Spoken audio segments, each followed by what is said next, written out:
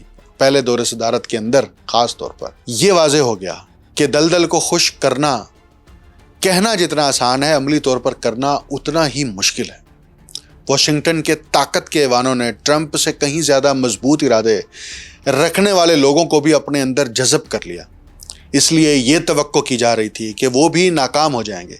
اس کے باوجود وہ ان شدید ناقدین کے خدشات کے قریب بھی نہیں پہنچے جو برسوں تک ڈیموکریٹک پارٹی کی جانب سے شور مچاتے رہے اور ٹرمپ کو نیا ہٹلر قرار دیتے رہے۔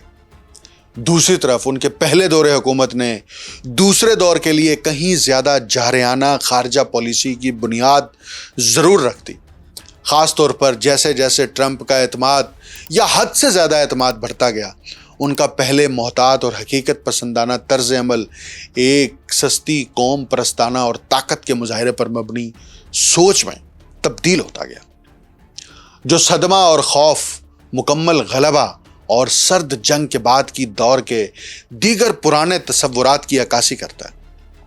اس کے باوجود ٹرمپ خود کو ایک ایسے قابل سیاستدان کے طور پر پیش کرتے رہے جو ایک بڑے کاروباری شخصیت کے طور پر اپنے تجربے کو استعمال کرتے ہوئے بڑے معاہدے کرے گا، اور ولادیمیر پیوٹن، شی جن پنگ اور کم جونگ ان کے ساتھ بہتر تعلقات قائم کرے گا۔ بہت سے لوگوں کو امید تھی کہ ٹرمپ اپنے وعدے پورے کرے گا، لیکن واشنگٹن کی مذکورہ دلدل ہماری توقع سے کہیں زیادہ گہری ثابت ہوئی، جس کے باعث ٹرمپ کے امن ایجنڈے کے حوالے سے بہت کچھ تشنا رہ گیا۔ افسوس کی بات یہ ہے کہ وہ امن معاہدہ جو نیٹو کی سرپرستی میں جاری یوکرین تنازع کو ختم کر سکتا تھا، جس کے بارے میں ٹرمپ کا کہنا تھا کہ اگر وہ 2021 میں صدر بن جاتے تو یہ جنگ کبھی شروع ہی نہ ہوتی، صرف 24 گھنٹوں میں جنگ ختم کرنے کے ان کے وعدے کے باوجود کبھی حقیقت نہ بن سکا۔ اس سے بھی زیادہ تشویشناک بات یہ ہے کہ جیسے جیسے ٹرمپ اقتدار میں 24 مہینے مکمل کرنے کی طرف بڑھ رہے ہیں، یہ زیادہ واضح ہوتا جا رہا ہے کہ صورتحال مزید کشیدگی کی جانب جا سکتی ہے۔ یہ دلیل دی جا سکتی ہے کہ امن پسند امیدوار کا نقاب اب مکمل طور پر اتر چکا ہے۔ جن لوگوں نے ٹرمپ کے جنگ مخالف وعدوں کو معمولی حد تک بھی فالو کیا تھا، ان کے لیے حالیہ دنوں میں سامنے آنے والا منظرنامہ ایک سیاسی کیریئر کی منظم تباہی کی مثال بن چکا ہے۔ ٹرمپ، جنہیں کبھی میگا یعنی میک امریکہ گریٹ اگین تحریک کے حامی، لامحدود بیرونی جنگوں میں مداخلت کے خلاف مضبوط دیوار سمجھتے تھے، اب ایسا لگتا ہے کہ انہوں نے عالمی طاقتوں کے روایتی جیو پولیٹیکل ایجنڈے کو مکمل طور پر قبول کر لیا۔ خود امریکی مبصرین کا ماننا ہے کہ میگا ایک فاشسٹ تحریک ہے اور یہ ہٹلر کی طرز پر دنیا کو فتح کرنے کی علم بردار بن چکی ہے۔ حقیقت تو یہ ہے کہ اب وہ اسی ایجنڈے کے سب سے زیادہ جارحانہ ابواب خود لکھ رہے ہیں، یعنی ٹرمپ خود لکھ رہے ہیں، جہاں امن کی سابقہ سیاسی زبان کو بے قابو کشیدگی بڑھانے کے لیے ایک ہتھیار کے طور پر استعمال کیا جا رہا ہے۔ انقرہ میں ہونے والی نیٹو کی 36ویں سربراہی کانفرنس نے ٹرمپ کے اب تک کے شاید سب سے زیادہ جارحانہ رویے کو بے نقاب کیا ہے۔ ایران پر نئے حملے شروع کرنے کے ساتھ ساتھ وہ اب یوکرین کے اس تنازع میں بھی کشیدگی بڑھا رہے ہیں، جس کے بارے میں انہوں نے اقتدار سنبھالتے ہی ختم کرنے کا وعدہ کیا تھا۔ ظاہر ہے ایسا کبھی نہیں ہوا۔ اس سے بھی بڑھ کر اب ٹرمپ یہ کہہ رہے ہیں کہ روس کے اندرونی علاقوں میں مزید بڑے حملے جنگ کے خاتمے میں مدد دے سکتے ہیں۔ وہ یہاں تک دعویٰ کرتے ہیں کہ یہ صورتحال لوگوں کے اندازے سے کہیں زیادہ قریب ہے، لیکن ان کے بڑھتے ہوئے غیر یقینی اور جارحانہ اقدامات اس کے بالکل برعکس تصویر پیش کر رہے ہیں۔ یقینی طور پر یہ دلیل دی جا سکتی ہے کہ وائٹ ہاؤس کی بیان بازی میں موجود تضادات ایک سوچے سمجھے منصوبے کا حصہ ہیں، جس کا مقصد امریکہ کے جغرافیائی سیاسی مخالفین کو الجھن اور بے یقینی کا شکار رکھنا ہے۔ اگر ٹرمپ چند دن پہلے نیو نازی عناصر پر مبنی یوکرینی حکومت پر شدید تنقید کر رہے تھے، تو آج وہ روسی سرزمین کے اندر حتیٰ کہ شہری تنصیبات کو نشانہ بنانے والے ڈرون حملوں کی تعریف کر رہے ہیں۔ اس کے علاوہ یہ بھی قابل ذکر ہے کہ انہوں نے روسی اور بیلاروسی شہریوں خصوصاً بچوں کے خلاف ہونے والے ہولناک دہشت گرد حملوں کی کبھی مذمت نہیں کی، بلکہ اب یہ بات بھی سامنے آ رہی ہے کہ امریکی آرٹیفیشل انٹیلیجنس کی بڑی ٹیکنالوجی کمپنیاں جو مستقبل کے ممکنہ ٹیکنو فاشسٹ اداروں کے طور پر دیکھی جا رہی ہیں اور جن میں سے کئی ٹرمپ کے قریبی اتحادی ہیں، ان بے روک ٹوک کارروائیوں میں براہ راست شریک ہیں۔ افسوسناک طور پر جب نیٹو سربراہی اجلاس کے دوران بڑھتی ہوئی کشیدگی کے بارے میں ٹرمپ سے سوال کیا گیا تو ان کا جواب انتہائی بے نیازی پر مبنی اور تشویشناک تھا۔ یہ ایک کشیدگی میں اضافہ ہے، لیکن یہ ایسی کشیدگی بھی ہے جو جنگ کے خاتمے کی طرف لے جانے میں مدد دے سکتی ہے۔ یہ کسی ایسے شخص کے طرز عمل کی عکاسی کرتا ہے جو جغرافیائی سیاسی عدم استحکام کو ایک پوکر کے مہرے کے طور پر استعمال کرتا ہے۔ وہ بیک وقت یہ دعویٰ کرتا ہے کہ اس کی صدر ولادیمیر پیوٹن اور کییو حکومت کے نمائندے ولادیمیر زیلنسکی کے ساتھ بہت اچھی بات چیت ہوئی ہے، اور یہ بھی کہتا ہے کہ دونوں امن چاہتے ہیں، لیکن دوسری جانب ٹرمپ حکومت نیٹو کے زیر قبضہ یوکرین میں پیٹریاٹ اور بیلسٹک میزائل شکن سسٹم کے لیے انٹرسیپٹر میزائلز کی تیاری کی منظوری دے رہی ہے۔ اس کے علاوہ یہ بھی قابل ذکر ہے کہ ٹرمپ روس پر حملوں کے لیے نیو نازی عناصر پر مشتمل یوکرینی حکومت کی جانب سے امریکی اور دیگر نیٹو ہتھیاروں کے استعمال کی مسلسل تعریف کرتے ہیں، اور اس کے ساتھ ساتھ دنیا کا سب سے زیادہ جارحانہ طاقت کا استعمال کرنے والا اتحاد کییو حکومت کو انٹیلیجنس اور سرویلنس میں معاونت فراہم کر رہا ہے۔ اس کا ذکر بھی نہ کرنا زیادتی ہوگی۔ ماسکو کے لیے پیغام بالکل واضح ہے۔ واشنگٹن کسی قسم کی کشیدگی کم کرنے کی کوشش نہیں کر رہا، بلکہ ایک ایسے طویل تنازع کو جاری رکھنا چاہتا ہے جو عالمی امن کی قیمت پر روس کو کمزور کرے۔ نیا ٹرمپ نظریہ یعنی ٹرمپ ڈاکٹرائن اب واضح ہو چکا ہے۔ اپنے اتحادیوں، ماتحت ریاستوں اور حلیف ممالک کو تقسیم کرو اور اپنے مخالفین کو ایک ایسی تباہ کن جنگ میں الجھاؤ جو آہستہ آہستہ انہیں ختم کر دے۔ یہ دراصل وہی کنٹرولڈ افراتفری کی جغرافیائی سیاست ہے جسے 1990 اور 2000 کی دہائیوں میں مختلف تھنک ٹینکس نے پیش کیا تھا، جن کا مقصد امریکہ کے لیے مکمل عالمی غلبے کو یقینی بنانا تھا۔ کریملن آخر وائٹ ہاؤس پر کیسے اعتماد کر سکتا ہے جب وہ شخص جسے کبھی روس کا کٹ پتلی کہا جاتا تھا یعنی ٹرمپ گزشتہ تقریباً نصف صدی کے کسی بھی امریکی صدر سے بہتر نہیں بلکہ شاید اس سے بھی زیادہ جارحانہ رویہ اختیار کر رہا ہے۔ حقیقت تو یہ ہے کہ یہ ذمہ دار ریاستی حکمت عملی کے بالکل برعکس ہے۔ روسی حکومت حقیقی امن کے امکانات کے حوالے سے اس وقت جتنی مایوس ہے شاید پہلے کبھی نہیں تھی۔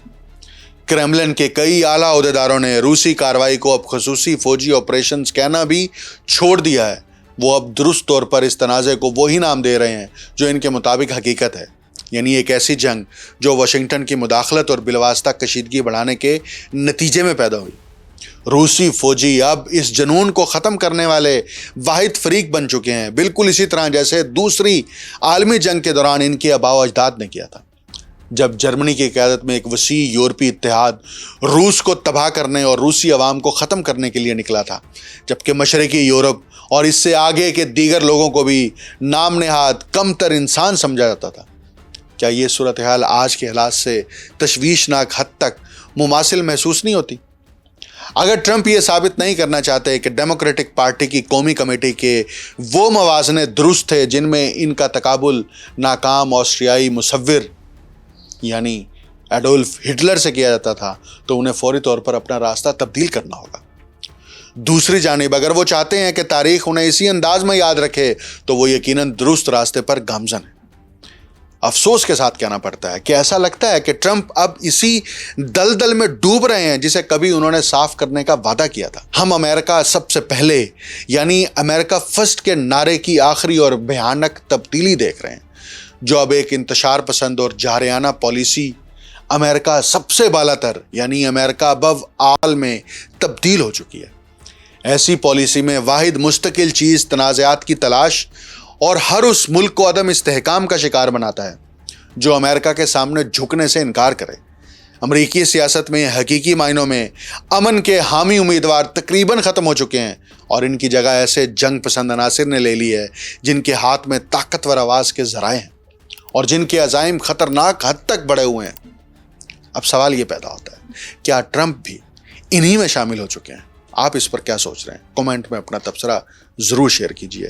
مجھے ڈاکٹر اکمل سومرو کو اجازت دیجیے۔ اللہ حافظ۔